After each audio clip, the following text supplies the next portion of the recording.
आदर वन्दना शासनका उपाध्याय आचार्यदेखि लिएर देखाउने सुनाउने सिकाउने सबै गुरुवर भन्तेजीहरूलाई सादर वन्दना।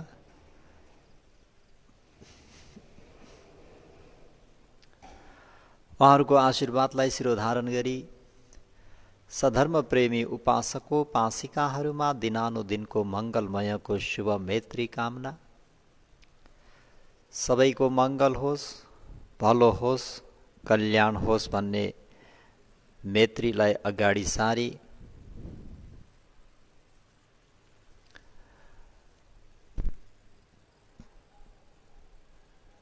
साँझ 6:25 केही समय धर्म सवर्ण गरौँ। हिजो सधर्म प्रेमी उपासकोपासिकाहरूलाई बुद्ध वंश सार संक्षिप्तमा बुद्ध जीवनी सुनाएको थिए र भगवान शास्ताले 45 वर्षसम्म अविश्रान्त रूपमा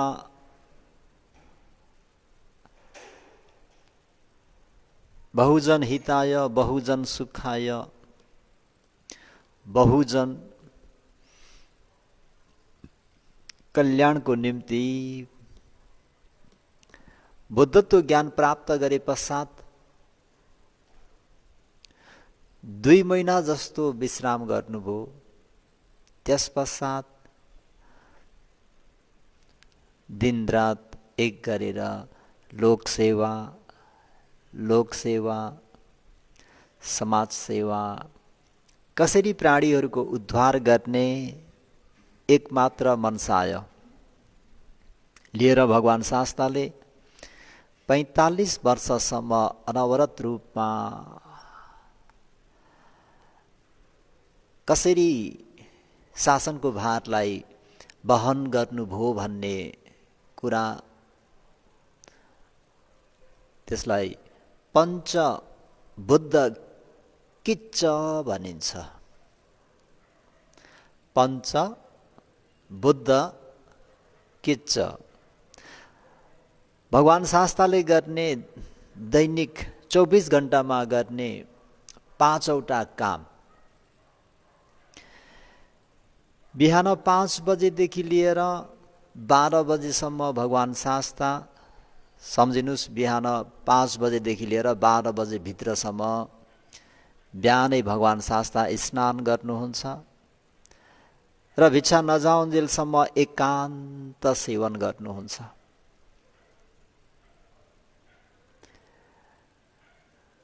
भिक्षा जाने समय भयो भने एक्लै जानुपर्ने हो कि भिक्षु सङ्घको साथमा नगरमा प्रवेश गर्नुपर्ने हो कि गाउँमा प्रवेश गर्नुपर्ने हो कि यसरी जानुहुन्छ र त्यो स्थानमा दाताहरूलाई अनुकूल हुने गरी मैत्री र करुणालाई अगाडि सारी सर्वज्ञत्व ज्ञानले भगवान शास्ताले अनुमोदन देशना गरिदिनुहुन्छ। बिहार फर्किसकेपछि भिक्षुहरूको भोजन कृत्य नसिद्धिउन्जेल सभा मण्डपमा रहेको बुद्ध शानमा विराजमान भई पर्खी बस्नुहुन्छ।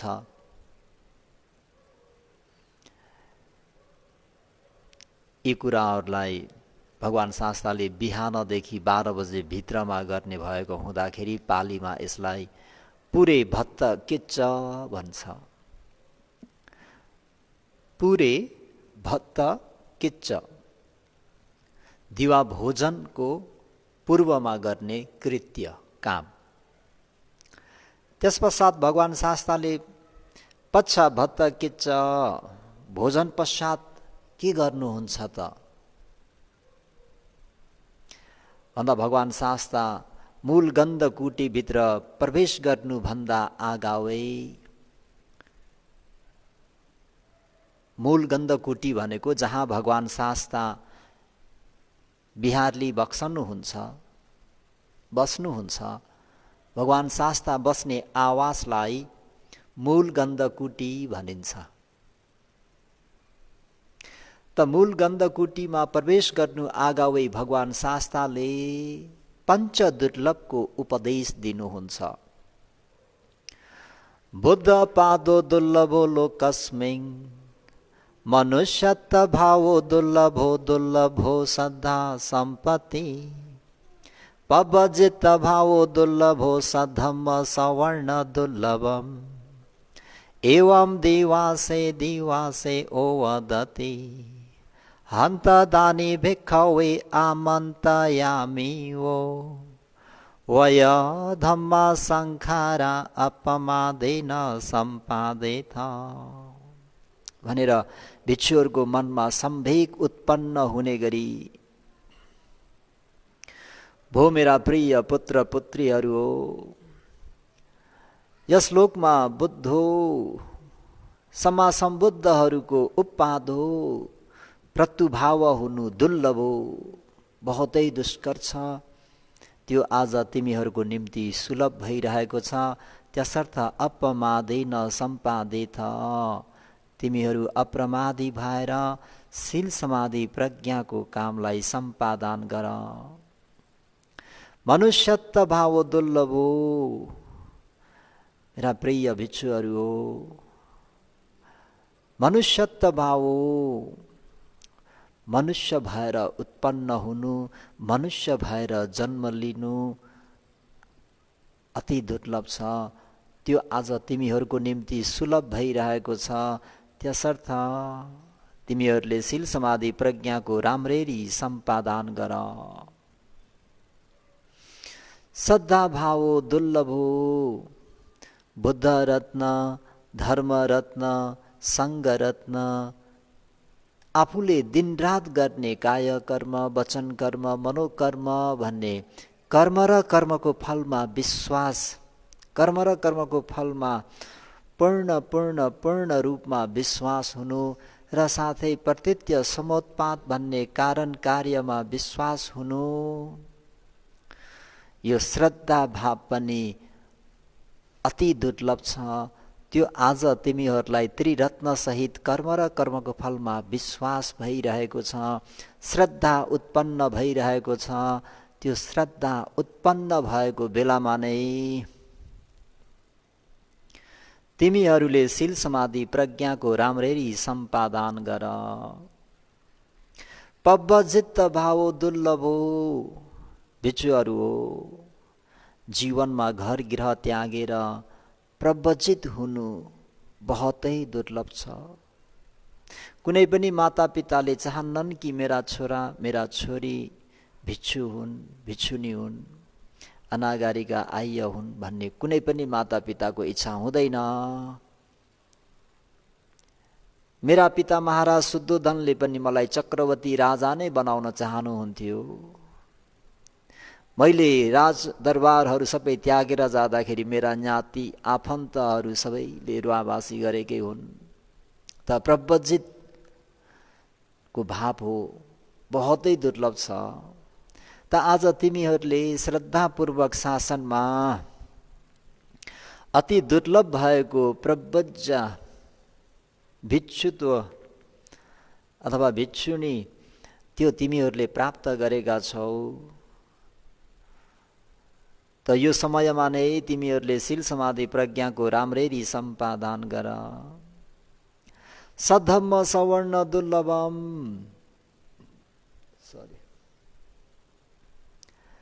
सत्य धर्म यानी चतुरार्य सत्य धर्मको सवर्ण गर्न पाउनु बहुत दुर्लभ छ। त्यो पनि आज तिमीहरूलाई सुलभ भइरहेको छ। त्यसर्थ तिमीहरू बेहोसी नभइकन होशियारी भएर अप्रमादपूर्वक शील समाधि प्रज्ञाको सम्पादन गर। यो भगवान शास्त्रले पश्चाभत्त किच्च यानी भोजन पश्चात भगवान शास्त्र सोझै आफ्नो गन्धकुटी मूल गन्धकुटीमा प्रवेश गर्नु आगावै दिवा भोजन सिद्धियो। सिद्धिएपछि भगवान शास्त्रले पर्खिबस्नु भएको छ र सबै भिक्षुहरूले भोजन सिद्ध्याएर आएपछि भगवान शास्त्रले सिंहनाद गरेर सबै भिक्षुबन्तीहरूले सुन्ने गरी बुद्ध पादो दुर्लभो लोकस्मिङ भनेर यो 5वटा दुर्लभको कुराहरू बताएर भिक्षुहरूको मनमा सम्वेग जाग्ने गरी, उनीहरूको मनमा उत्साह जाग्ने गरी धर्मद्वारा अबाध उपदेश दिइबक्सन्छ र मध्याह्न समयतिर एकछिन भगवान शास्ता विश्राम गर्नुहुन्छ, केही छिन। विमुक्ति हुने व्यक्ति आउने छन् भनेर तयार गरी प्रतीक्षामा रहिरहनुहुन्छ। जसरी कुनै शिकारीहरूले, ब्यादाहरूले जङ्गलमा कसरी ती शिकारहरूलाई ढुकेर बस्छन्, भगवान शास्ता पनि आज म कसको उद्धार गरौँ, आज कुन व्यक्ति कहाँबाट कसरी आउँदैछ, मैले उसलाई कसरी सङ्ग्रह गरौँ भनेर त्यति आउने श्रद्धालु मानवहरूलाई बाटो पर्खेर बसिरहनुहुन्छ। यदि होइन म स्वयं पो जानुपर्ने हो कि, है उनीहरू आउँदैनन् भने भगवान शास्ता स्वयं जानुपर्ने ठाउँमा, म ठुलो हुँ, म देव ब्रह्म मनुष्यहरूको शास्ता हुँ, गुरु हुँ, म उनी कहाँ जाँदैन, उनीहरू नै म कहाँ आउनुपर्छ भन्ने भगवान शास्ताको त्यो थिएन।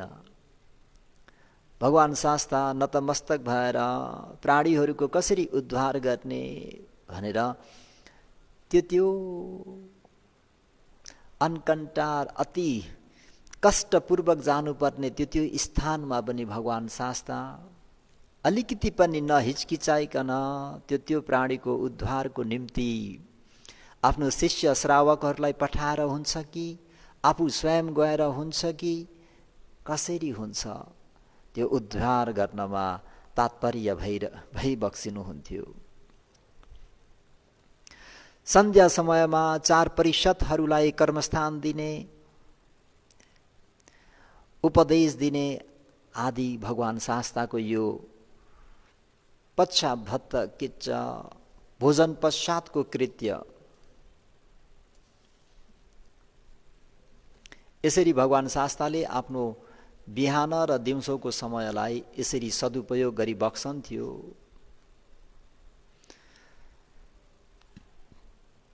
इच्छा भएमा साँझ समयमा स्नान गर्नुहुन्थ्यो।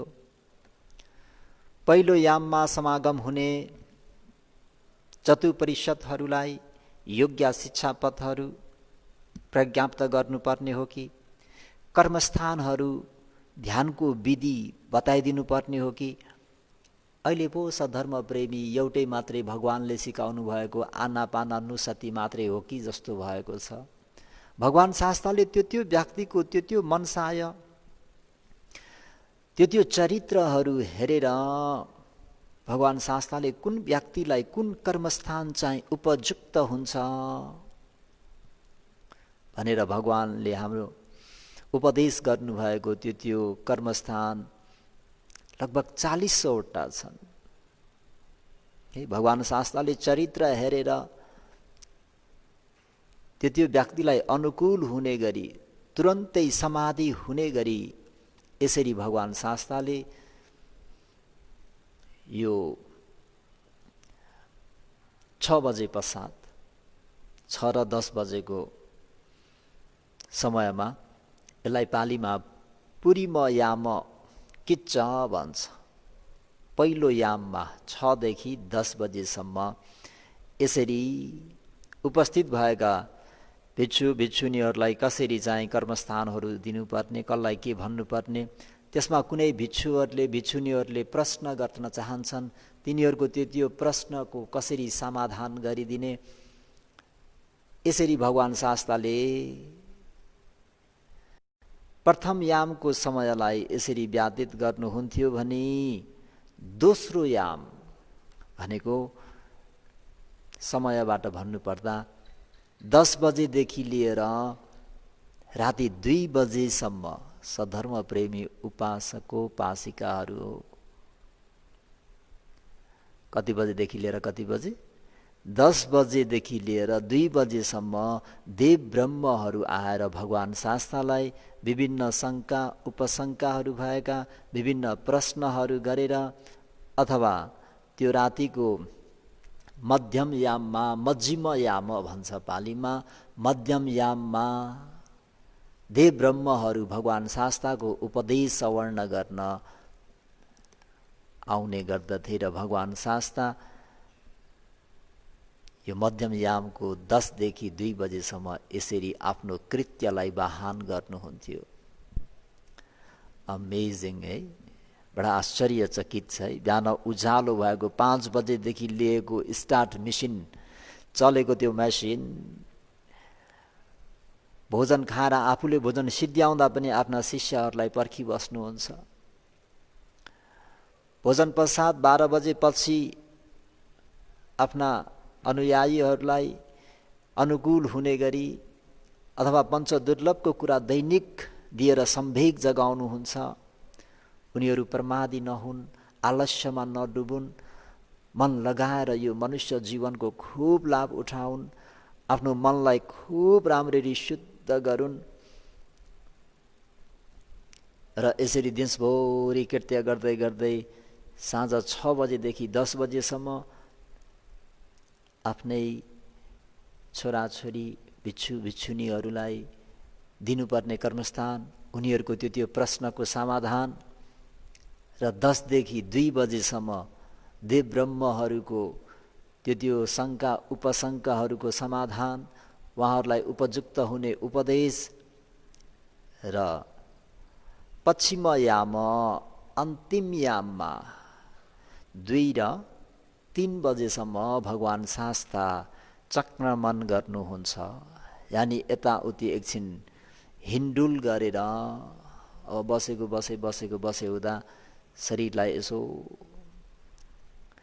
यताउति हिन्डुल गरेर, अझ हजुरहरूको भाषामा भन्नुपर्दाखेरि मर्निङ वकिङ इभिनिङ वकिङ भने जस्तो एकछिन चक्रमण गर्नुहुन्छ र 3 बजेदेखि लिएर 4 बजेसम्म चाहिँ सिंहशय्यामा एकछिन लेट्नुहुन्छ 1 घण्टा। हामी कति घण्टा लेट्छौँ नसोधौँ, मलाई नै गाह्रो पर्छ जवाब दिनलाई। हामी धेरै लेट्छौँ। हेर्नु त, भगवान् शास्ताले प्राणीहरूको हितमा कसरी चाहिँ दिनरात एक गर्नुभयो, विदाउट स्यालेरी, कुनै फीमा होइन, कुनै आफ्नो स्वार्थ पुरा गर्नको निम्ति होइन, प्राणीहरूको हितको निम्ति, प्राणीहरूको सुखको निम्ति, प्राणीहरूको कल्याणको निम्ति है। यसरी मैत्री र करुणालाई अगाडि सारेर भगवान् शास्ताले 24 घण्टामा आफ्नो लागि त विश्राम गर्ने समय नै छैन। यसरी लोकसेवा लोकसेवा लोकसेवा। अनि 4 बजेदेखि लिएर 5 बजेसम्म भगवान् शास्ताले आज कुन व्यक्तिको चाहिँ अतीतदेखि गर्दै आएको त्यो दान पारमी, शील पारमी आदि गरिएका पारमिता गुणधर्म परिपक्व भइसकेको छ, कुन प्राणी चाहिँ कुनै पनि पुण्य नगरिकन अपायमा पतन हुन आँटेको छ, मैले ती प्राणीहरूलाई कसरी उद्धार गर्न सक्छु भनेर आफ्नो बुद्ध चक्षुबाट, महाकरुणा समापत्तिबाट प्रवेश गरेर लोकको अवलोकन गरी बक्सिन्थ्यो। लोकलाई हेर्नुहुन्थ्यो, आज कुन प्राणीलाई उद्धार गर्नुपर्ने हो, कसको पालो आएको छ, त्यो प्राणी कहाँ छ भनेर भगवान् शास्ताले यसरी आफ्नो बुद्ध कृत्य 5वटालाई यसरी दैनिक रूपमा यसरी त्यो भारलाई वहन गरी बक्सिनुहुन्थ्यो। यसलाई पालीमा पश्चिम याम कृत्य अन्तिम याम। 5 बुद्ध कृत्य दिनहुँ वहन गर्नुहुने भगवान् शास्ता एक समयमा श्रावस्ती नगरको जेतवनाराममा कुशलपूर्वक विहार लिनुभएको त्यो अवस्थामा शुभ मानवले सोधेका त्यति प्रश्नको जवाब स्वरूप चूलकम्म विभङ्ग सूत्र उल्लेख गरी उपदेश गरी बक्सनु भएको। आज त्यस सूत्रलाई आधार बनाई उपदेशको क्रमलाई अगाडि सार्ने भएकोले यस विषयमा प्रवेश गर्नुभन्दा अगावै त्यस सूत्रलाई व्याख्या गरी उपदेश गर्नुहुने उहाँ अर्हत सम्यक सम्बुद्ध भगवान शास्तालाई प्रणाम गर्नुहोस्, वन्दना गर्नुहोस्।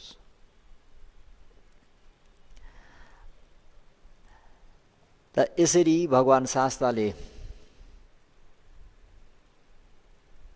यो चूलकम्म विभङ्ग सूत्र भनेको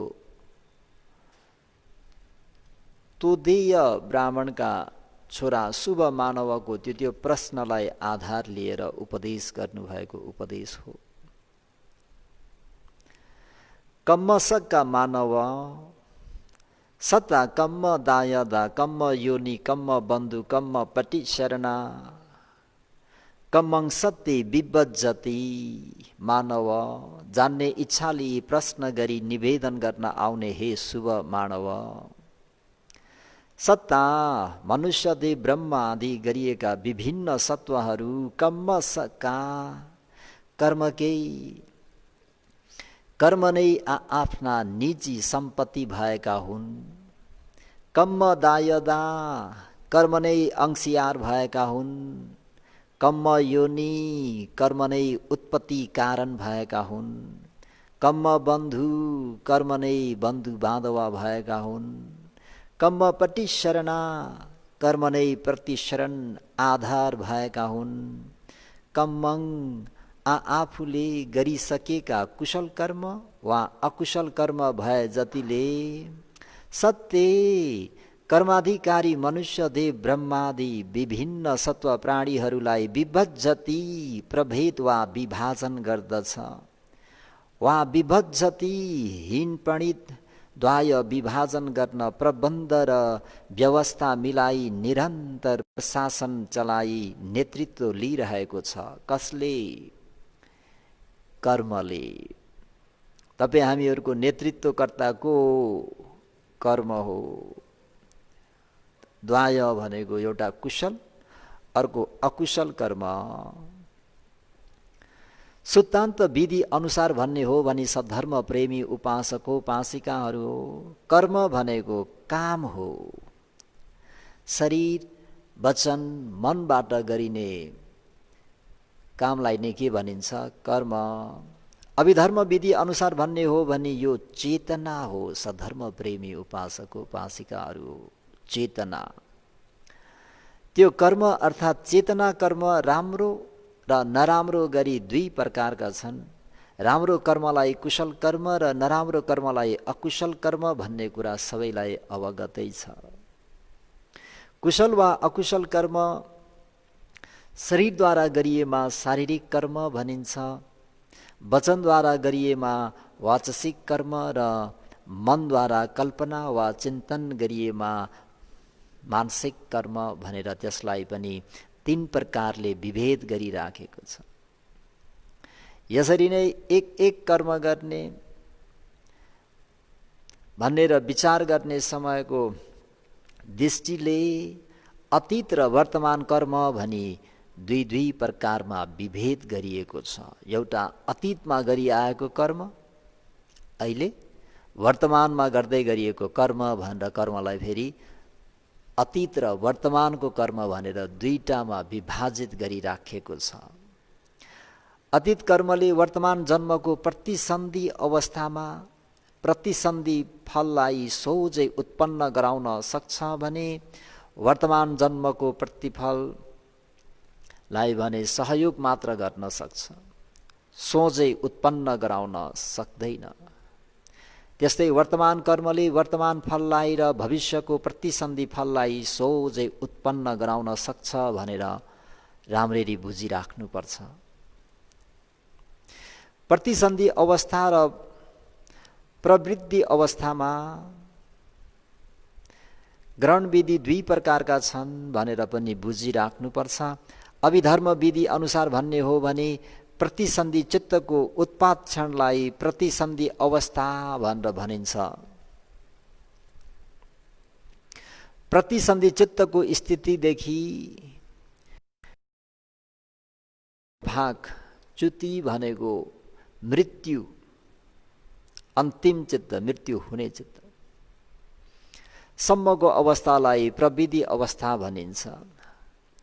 सुतन्त विधि अनुसार भन्ने हो भने सब धर्म प्रेमीहरू हो मातृ गर्भमा प्रतिसन्धि ग्रहण अवस्थादेखि लिएर मातृ गर्भबाट उन्मुक्त नभएसम्मको अवस्थालाई प्रतिसन्धि अवस्था भनिन्छ। जबसम्म जन्म हुँदैन तबसम्म त्यसलाई 8, 9, 10 महिनासम्म आमाको गर्भमा बसिन्छ, त्यसलाई के भनिन्छ? प्रतिसन्धि अवस्था भनिन्छ। मातृगर्भबाट उन्मुक्त भइसकेपछि लिएर मरण हुनुभन्दा अगाडि बीचको अवस्थालाई प्रवृत्ति अवस्था भनिन्छ। सुतान्त विधि सम्झिन सजिलो हुन्छ। अभिधर्म विधि त ग्रन्थकार एवं साहित्यकारहरूमा मात्र बोधगम्य हुन सक्छ। राम्रो अध्ययन नभएकाका लागि अभिधर्म बुझ्न सजिलो विषय होइन। त्यसकारण सजिलो विषयलाई नै लिई हामी अगाडि बढौँ, सुतान्त विधिलाई लिएर अगाडि बढौँ। विश्वमा रहेका मानिसहरूलाई अतीत र वर्तमान कर्म द्वयद्वारा विभाजन गरिएको खण्डमा मनुष्य 4 प्रकारका देखा पर्न आउँछन्। कर्मलाई 2 प्रकारले विभाजित गरेर विश्वमा भएका प्राणीहरूलाई हेर्दाखेरि प्राणी कति प्रकारका हुन आउँछन् त भन्दा 4 प्रकारका। ती के हुन् त भन्दा अतीत र वर्तमान कर्म दुवै राम्रो भएको व्यक्ति, अतीतको कर्म पनि राम्रो भएको, वर्तमानको कर्म पनि राम्रो भएको व्यक्ति। दोस्रोमा अतीतको कर्म राम्रो भई वर्तमानको कर्म नराम्रो भएको व्यक्ति। तेस्रोमा अतीत कर्म नराम्रो भई वर्तमान कर्म राम्रो भएको व्यक्ति। चौथोमा अतीतको कर्म र वर्तमान दुवै नराम्रो भएको व्यक्ति भनेर यसरी व्यक्ति विशेषलाई छुट्याई भगवान शास्त्रले स्पष्ट रूपमा उपदेश गरी बक्सनु भएको छ। त्यसलाई पालीमा ज्योति ज्योति प्रायण, एउटा व्यक्ति भनेको उज्यालोबाट आउँछ र उज्यालैतर्फ जान्छ रे।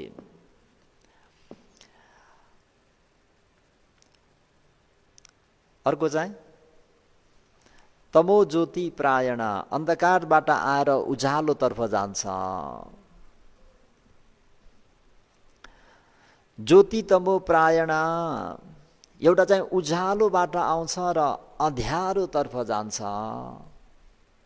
र चौथो नम्बरको व्यक्ति चाहिँ तमो तमो प्रायण, अँध्यारोबाट आउँछ र अँध्यारैमै जान्छ। प्राणीहरू 4 प्रकारका। प्राणीहरू के का भागीदार हुन् भन्दा कर्मका है, सधर्म प्रेमीहरू। उज्यालोबाट आउने प्राणी भनेको अतीतमा अति धेरै पुण्य सत्कर्महरू गरेर आएको व्यक्ति कस्तो हुन्छ त भन्नुहुन्छ भने अति नै सम्पन्न भएको कुलमा एकैचोटि जन्मिन्छ अरे। त्यसको अतीत कर्म राम्रो भएको हुँदाखेरि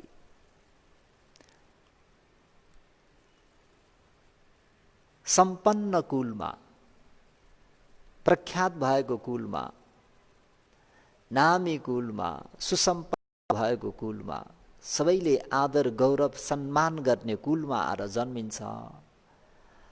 अनि त्यो बालक फेरि के हुन्छ त जन्मे पश्चात अध्ययन गर्नुपर्ने त्यो शिल्प विद्याहरू, पढ्नुपर्ने त्यो विद्याहरू खुब मन लगाएर पढ्छ। त्यो शिल्प विद्याहरू खुब मन लगाएर सिक्छ। जब ठुलो हुन्छ धर्मपूर्वक आर्जन गर्छ, धार्मिक हुन्छ।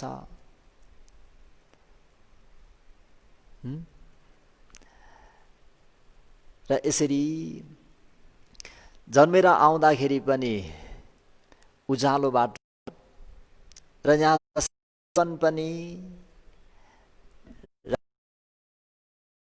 जीवन जिउँछ।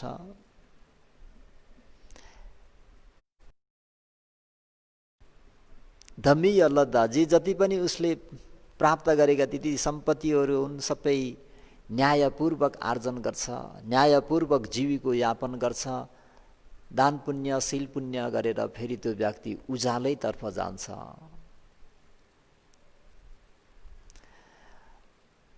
यसमा चाहिँ अब उदाहरणहरू जत्लाउने हो भने जसरी विशाखा उपासिकाहरूलाई लिन सकिन्छ, अनाथपिण्डिक उपासकहरूलाई लिन सकिन्छ। उनीहरू त्यसै पनि धेरै सम्पन्न कुलमा जन्मे र सारा जीवन, विशाखाको जीवन हेर्ने हो भने 7 वर्षको उमेरदेखि सत्पुरुषहरूको सत्सङ्गत है, भगवान शास्ताको सम्पर्कमा आउनु, 7 वर्षको उमेरदेखि दान पुण्य गर्नु, 120 वर्षको उमेरसम्म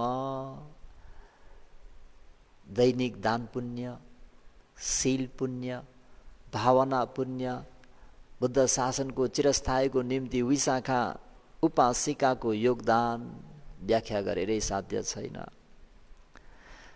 जन्मदेखि लिएर मरण हुने बेलासम्मका बीच उन्नति वृद्धि कारण विद्या अध्ययन पनि त्यस्तै छ, धार्मिक कार्य पनि, पूर्व सम्पत्ति आर्जन, कल्याण मित्रको सत्सङ्गत, आफूले आफूलाई सम्हाल्नु, आफूले आफूलाई संयम गर्नु, सही मार्गमा लिएर जानु आदि वर्तमान उन्नति वृद्धिको कारणलाई सम्पादन गरी उन्नति वृद्धि गर्न पाउने वर्तमान कर्म राम्रो भएकोले नै हो सद्धर्म प्रेमी उपासक उपासिकाहरू।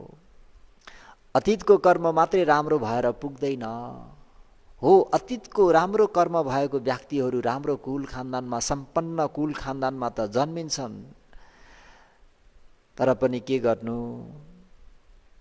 त्यो शिल्प विद्याहरू जसरी अध्ययन गर्नुपर्ने हो, जसरी ती धन सम्पत्तिहरू उपार्जन गर्नुपर्ने हो, आफूलाई आफैले सम्हाल्नु पर्ने हो, कल्याण मित्रको सत्सङ्गत गर्नुपर्ने हो आदि त्यो वर्तमान उन्नति वृद्धिका कारणहरूलाई सञ्चय गर्न नपाई आफ्नो समय दुखी र दरिद्र हुनुपर्ने के त भन्दाखेरि अतीत कर्म राम्रो भई वर्तमान कर्म नराम्रो भएका व्यक्तिहरू हुन्।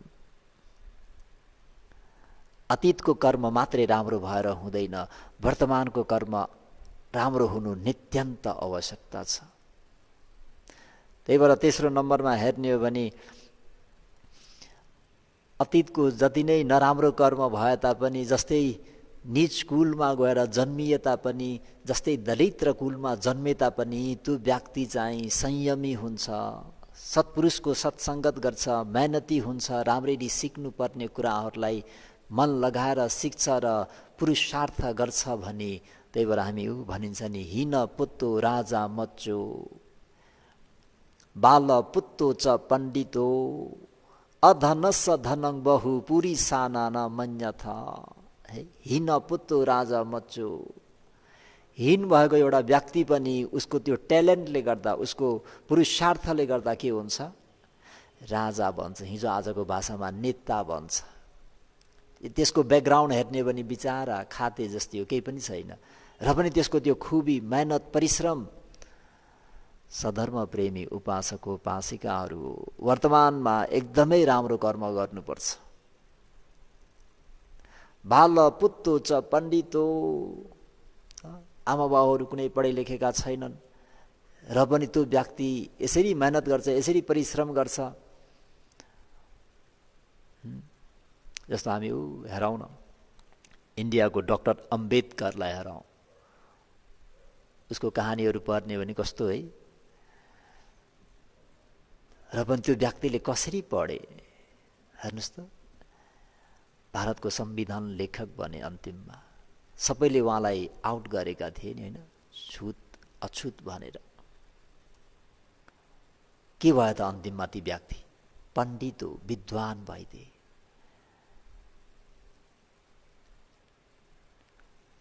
बाल पुत्तो च पण्डितो। वर्तमानमा कोसिस गर्नुपर्ने हुन्छ। हाम्रो अतीतको कर्म के कस्तो भनेर छाडिदिनुहोस् न, एज इट इज, जे छ तस्तो छ, ठिकै छ। अब राम्रो गरे पनि नराम्रो गरे पनि अब जे गऱ्यौँ गऱ्यौँ सिद्धियो। तर अबदेखि चाहिँ तपाईँ हामीहरूले आफूलाई आफै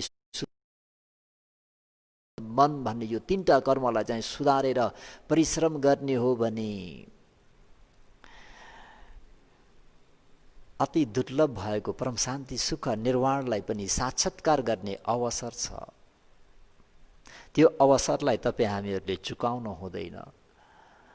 आफ्नो हातमा छ त्यो समय। त परिश्रम गर्नुपर्छ, मेहनत गर्नुपर्छ, पुरुषार्थ गर्नुपर्छ, आफ्नो त्यो कर्मलाई सुधार्नुपर्छ।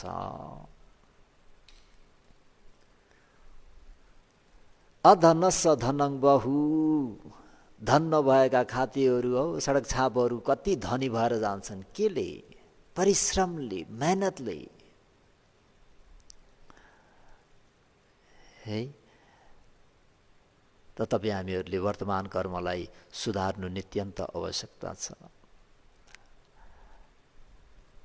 त्यही भएर प्राणीहरूलाई केले विभाजित गर्छ? प्राणीलाई केले विभाजित गर्छ?